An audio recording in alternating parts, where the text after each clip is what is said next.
Zaman sakniki zaman fitnah. Nah, niki damel sangu sampean. Fitnah sing paling viral, sing paling umum sakniki fitnah napa? Coba kula takon. Hah? Adzan. Nah, niki adzan. Nah, paling viral. Ini sangat bersentuhan dengan kita. Apa nek sampean, terus sampean iki banser. Sampean iki wong Ansor. Fitnah adzan itu dimulai dari pidato atau SE, napa SE? Surat edarannya Bapak Menteri Agama. Sinten Menteri Agama niku? Sinten? Yakut niku napane sampean? Pimpinan. Gus Yakut itu pimpinan sampean. Ketua Ansor umum, ketua umum Ansor.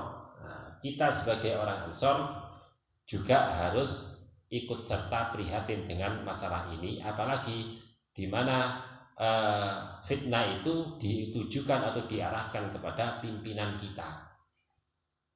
Bukan berarti kita itu harus membela membabi buta. Kalau salah siapapun yang salah ya tetap harus dikatakan salah. Tapi kalau benar harus dikatakan benar. Saat ini urusan itu, urusan fitnah adzan, ono sing ngarani salah, ono sing ngarani bener. Sampeyan milih sing ndi? Bener. Apa hujahnya? Argumentasinya kalau itu benar? Napa hujahnya? Harus punya hujah. Ojo pokok bener. Pokoknya pimpinanku kudu bener. Iya lek nabi mesti bener. Nah, makanya kita memerlukan sebuah hujah. Napa hujah? Sebuah argumentasi untuk mendukung hal-hal yang kita sebut itu benar. Pun saat ini kita jelas apa yang disampaikan oleh Gus Yakut atau oleh Bapak Menteri Agama tentang masalah SE, surat edaran pembatasan volume suara adzan, di mana di situ disebutkan sebuah merek toa, anu niku namanya speaker. Itu edaran itu, aturan itu sebetulnya sudah lama. Mulai zaman Pak Harto biyen pun wonten, tapi kurang begitu diperhatikan. Nah, sekarang mulai diperhatikan lagi dengan Gus Yakut mengedarkan surat tersebut. Jadi wong sing nggak ngerti undang-undang koyo-koyo itu baru koyo-koyo gaenane Gus Yakut. Padahal itu sudah lama. Dan surat edaran itu, aturan tentang adzan itu apakah sudah memenuhi kriteria syariat? Kan ngoten kan? Benar, sudah memenuhi kriteria syariat. Bahwasanya volume itu juga harus diatur. Sampai lek krungu perkara, krungu suara apapun itu, suara apapun, lek terlalu kencang, niku mosok krungu berbeken nang kuping. Coba sakniki. Kula pidato ngeten iki, kula ngaji ngeten iki, sampean wonten niki, ngono-ngono kan enak kan. Banter jelas. Tapi suker apa mboten? Mboten suker. Ya. Karena volumenya standar. Coba misalnya kula gawe salon gede sak lawang niki, sing biasa digawe kontes niku lho. Dekek jero ruangan iki. Kula ngomong bengok-bengok pisan. Kira-kira sampean berbeken apa mboten? Metu teko ruangan iki sampean budhek kabeh mulih. Kan ngoten kan? Wis ndak usah to. Sampean kupinge sampean dekek ndek corong niku pun. Dekek ndek corong tempelek ngeten kula pas ngomong ngeten iki. Selama setengah jam dekek terus ndek corong mriku kupinge. Mulai budhek ya, Pak. Kan ngoten kan? Lah niki diperlukan ada pembatasan volumenya. Lagi pula di Indonesia niki langgar dan masjid itu sangat banyak berdempet-dempetan. Jadi mriki mawon ono langgar. Jarak 200 meter ada langgar lagi. Nggih kan? Kampung niki kadang sak kampung langgare loro. Kadang telu. Oh, daerah Ningsor, pegunungan sih lumayan. Daerah Ningsor, daerah-daerah yang padat. Tiap gang ono langgar. Jaraknya gang 100 meteran ono langgar.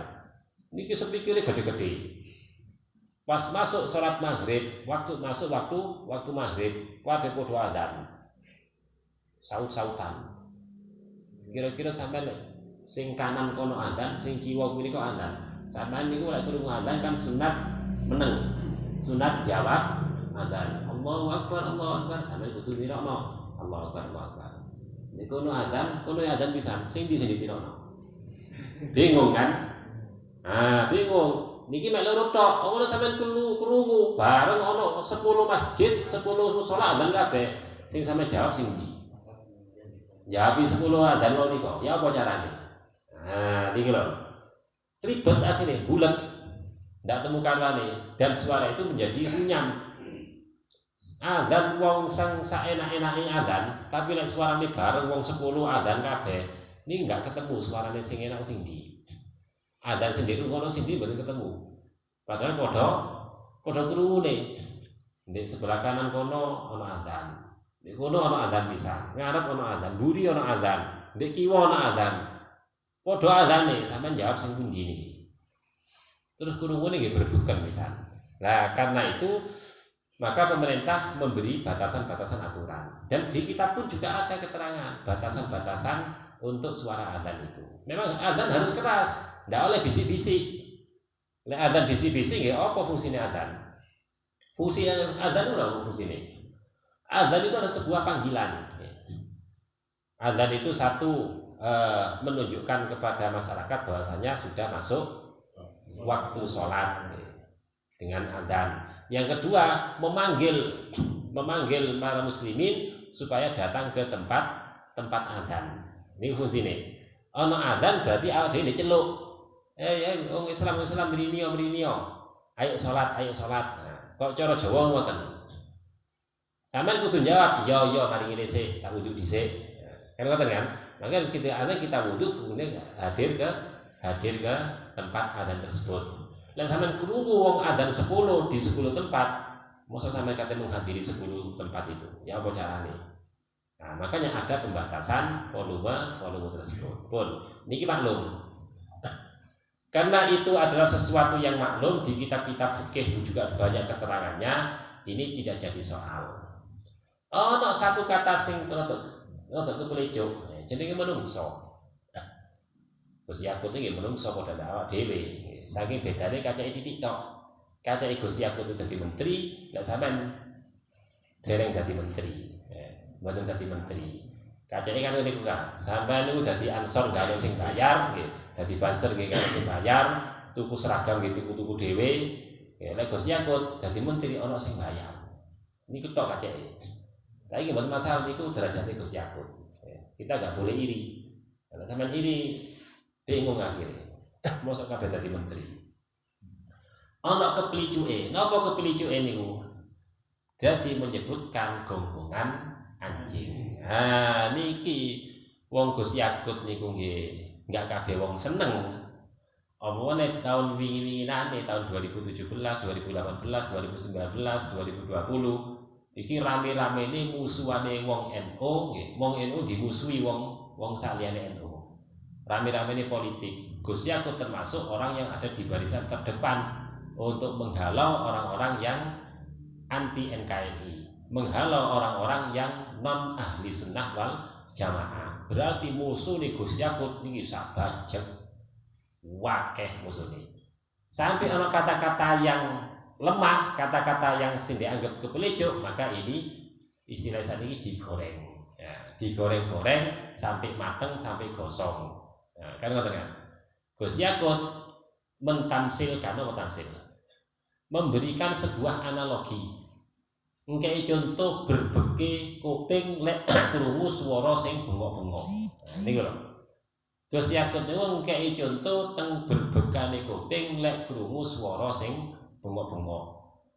Karena ini bengok-bengok berbeken kuping niku perkara yang jelek, makanya Gus Yakut itu mencontohkan sesuatu yang jelek. Niki lek wong pinter mantek ngoten nggih. Wong sing tau mondok temenan, ro ilmu mantek, bener omongane Gus Yakut niki. Lek sing nyalono berarti biyen waktu mondok enggak tahu belajar mantek, sekolah enggak lulus nggih. Lah biyen nek Mesir niku mantek kelas pinten? Kelas 4 mualimin nggih. Durung kelas 4 mualimin sing ibtidaiyah wis leren. Dadi enggak ada ilmu mantek akhirnya. Saya nggak tahu mondok, terlalu pinter, nggih ngonten, nggak ngerti nama jenenge tata cara bahasa. aturan-aturan bahasa sastra boten paham, ilmu logika juga ndak paham. Nek lulus SMA tok wis pinter. Aku yo kuliah jurusan ekonomi. Ya dudu jurusane. Ojo melok-melok mengkoreksi urusan kata-kata. Lek kon urusan ekonomi ya apa carane dodolan, ya apa carane oleh bati, kan ngoten. Aku urusan pertanian ya nang sawah kono. Ojo melok-melok urusan ngomong. Nah, lek kon jurusan politik, jurusan filsafat, jurusan iki baru kon iso ngomong. Iso ngerti nang maksudnya apa yang dikatakan oleh Gus Yakut. Di sana Gus Yakut itu mencontohkan seekor anjing, anjing yang menggonggong. Jarene Yakut ya. Misalkan sampean hidup di daerah yang rumahnya daerah tersebut ya, di sekeliling sampean ada orang-orang itu semuanya ngingu anjing, kan ngoten kan? Dan ketika anjing itu bersamaan menggonggong, kira-kira sama sing di tengah-tengahi asu sing gonggong niku ya apa berbeken apa enggak? Kan berbeken kan? Beliau itu mencontohkan berbeken kuping lek krungu swara-swara sing kaya ngoten niku. Makanya azan ini sebetulnya sesuatu yang harus dicintai. Karena kita umat muslim harus cinta dengan azan. Kan ngoten kan? Tapi sesuatu yang dicintai ini kalau mengganggu terhadap diri kita, lama-kelamaan kita akhirnya tidak mencintai karena mengganggu. Kan ngoten kan? Kalau sudah tidak mencintai berarti akhirnya membenci. Kalau sudah membenci, ini akan terjadi sebuah kesalahan. Wong Islam kok benci nang azan? Kan keliru. Makanya diibaratkan sesuatu yang jelek, apalagi bagi non muslim. Orang-orang yang muslim ya apa diwala-walik mereka tetap tidak suka terhadap azan. Kenapa? Karena azan itu siarnya orang Islam. Padha mbek sampean ndak seneng krungu suarane kelenteng di gereja. Padha mbek sampean ndak seneng nang krungune suarane di pura-pura niku. Menurut kita itu syirik, itu musyrik, itu kafir. Kok bengok-bengok ning ngarepe awake dhewe. Ana wong ndonga memuja-muji Yesus, ya. Apa jenenge? Nyembah patung ada di sekeliling kita kan tidak suka. Nah, apalagi bagi non muslim yang hidup di sekitar kita, maka mereka bindengan, gergeten. Sesuatu yang mestinya itu harus dicintai, maka itu bisa dibenci. Nah, kita ketika azan seperti itu, opone sampai saingan, di kono luwe gede tawae. Ini kudu gawe sing luwih gedean maneh. Kono luwih banter, ini kudu banter maneh. Akhirnya nggak sampai setahun jebol toh. Nah, kan usul ngoten kan di masyarakat. Masjid kono itu banter nemen. Kini kudu nyaingi, aja sampai kalah. Kudu luwih banter. Ngoten niku usul antar langgar, banter-banteran swara. Akhirnya duduk enak-enakan. Jadi banter-banteran. Nah, niku kesalahannya di situ. Lah karena berbekene kuping itu adalah sesuatu yang dibenci, maka Gus Yakut itu mencontohkan hal-hal yang dibenci oleh rata-rata orang Islam. Apa itu? Anjing. Suaranya anjing. Ini adalah suara yang dibenci oleh umat Islam. Makanya disebutkan anjing. Artinya apa? Ketika azan ini tidak diatur sedemikian rupa, saut-sautan koyo ngoten runyame berbeki nang kuping, maka itu diibaratkan sama dengan berbekene wong-wong ambek suarane asu sing muni banter sasune akeh. Padha ngoten niku. Maka bukan lagi itu syiar, bukan lagi itu mengajak untuk kebaikan atau mengajak sholat, tapi itu nggarapno kuping budeg. Kan ngoten kan? Ini tidak ada efek kesalahan sama sekali, nggak ada. Hanya saja orang-orang sing goreng-goreng niku mereka memotong kata-kata ini, diibaratkan Yakut itu menyamakan azan dengan anjing. Nah, ini sing keliru. Tidak ada sama sekali di situ menyamakan suara azan dengan anjing, tidak ada. Mas, wonten kiai niko nggih nyalano pisan. Berarti kiai niku kurang tahu bagaimana kata-katanya Gus Yakut yang asli bagaimana. Saat ini kata gorengan, sing dipotong-potong, sing keluar pertama yang viral itu yang dipotong. Jadi video ini mau dipotong ketika Gus Yakut membicarakan tentang adzan, serat menerangno adzan lalu dipotong langsung menerangkan tentang gonggongan anjing. Seakan-akan Gus Yakut itu mengatakan begini, suara adzan itu sama dengan gonggongan anjing. Seakan-akan seperti itu. Padahal enggak.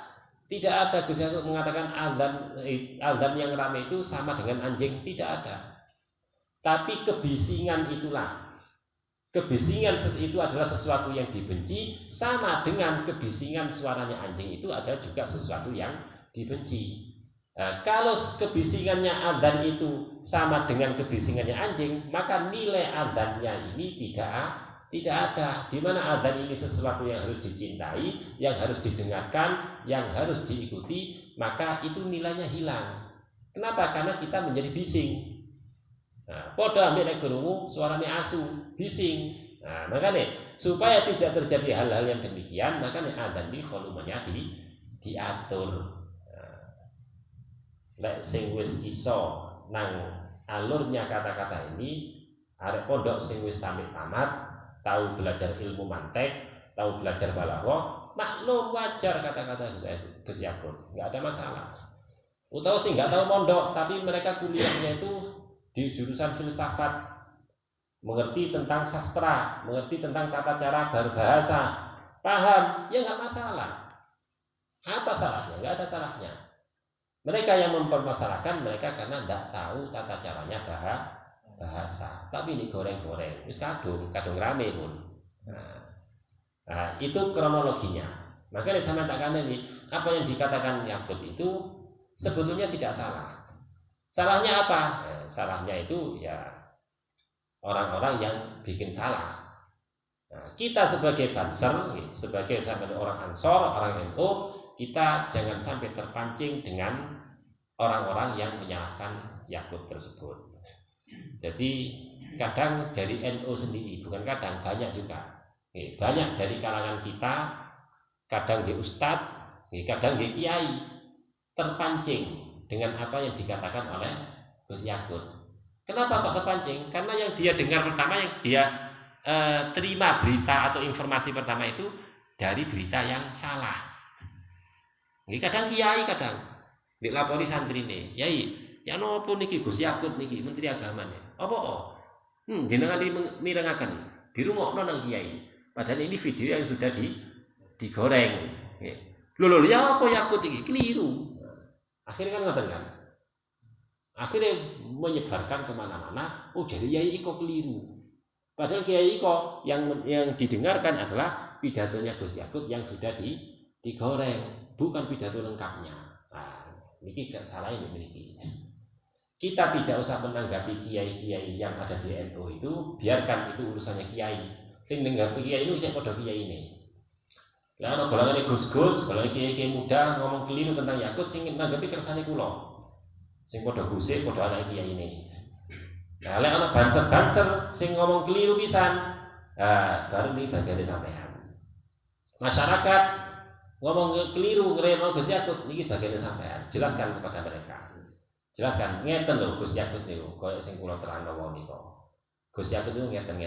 Lho jare ya iko niku berarti kiai niku ansal informasi niki berita sing keliru. Makane nyuntuh niku ngrungokno niku nggih kudu pas, kudu bener.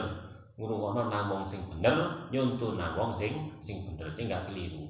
Intine kita mendengarkan sesuatu itu yang kita ikuti harus dari kalangan kita sendiri, yaitu dari kalangan Nahdlatul Ulama, sing jelas labelnya Nahdlatul Ulama, dari kiai-kiai kita yang Nahdlatul Ulama. Jangan mencari guru yang lain karena sekarang ini sangat berbahaya. Lek sampean ono berita-berita miring di skala nasional, contohnya koyo masalah adzan menika, kita jangan terburu-buru ikut mensikapi. Kita punya pimpinan. Di PAC ada pimpinannya. Belum selesai, belum mantap untuk urusan PAC, naik ke PC. Di PC juga kita punya pimpinan. Nah, maka kita nggak usah ikut mencolok langsung melok-melok urusan nasional, bukan urusan kita. Urusan kita itu di PAC ya kita bergerak sesuai dengan kapasitas kita sebagai orang PAC. Kalau nggak selesai di PAC naik ke atas ke PC. Nah, kita rembuk di PC. Di PC Kabupaten Pasuruan ini juga banyak kiai-kiainya. Ketuanya juga kiai. Nama Sipong beres kan. Ya napa niki Mas? Oh ngene. Terus langkah kita bagaimana, sikap kita sebagai bangsa bagaimana? Nah, akhirnya akan diterangkan semuanya. Kon bangsa kon kudu ngene. Nah, ini semuanya akan menjadi baik bagi kita semuanya. Jadi kita tetap berpegang teguh satu komando, jangan berjalan sendiri-sendiri. Khawatir mari ngono perang. Nah, saiki wis dicontohno perang Rusia mulai ambil Ukraina. Kuatir marono berentek, NATO melok-melok, Amerika melok-melok. Lek NATO ambek Amerika melok-melok, engko Cina melok-melok pisan. Niki siap-siap. Sementara niki Rusia ambek Ukraina. Mancing-mancing NATO kate melok-melok. Wong Uni Eropa melok-melok. Lek Uni Eropa melok-melok pasti di situ juga ada Amerika. Ngeroyok Rusia. Lek Rusia jadi keroyok, Cina nggak kira terima, sebab Rusia itu koncone Cina. Cina pasti bela Rusia, India pasti bela Rusia, Turki pasti bela Rusia. Lewis Cina, India, Turki melok perang pisan. Cedek India kulon Indonesia titik. Cina perbatasan lore Indonesia titik. Engko Indonesia bisa melok. Lah masuk di NATO, masuk di Uni Eropa, Australia kidul Indonesia. Jadi misalnya perang Australia melok, rudal Australia liwat deh dhuwur Indonesia. Kuatir bensinnya kurang lugur deh. Ini lho. Ngeculno rudal ke Australia. Karena kate ngebom Rusia, nggih. Bensinnya kurang. Akhirnya lugur deh Tono Jawa. Pas lugur ditutur pisan. Kalau tidak kan ngoten. Lewes rudal Australia iki lugur ana ndek wilayah Nusantara di Indonesia tidak boleh diam.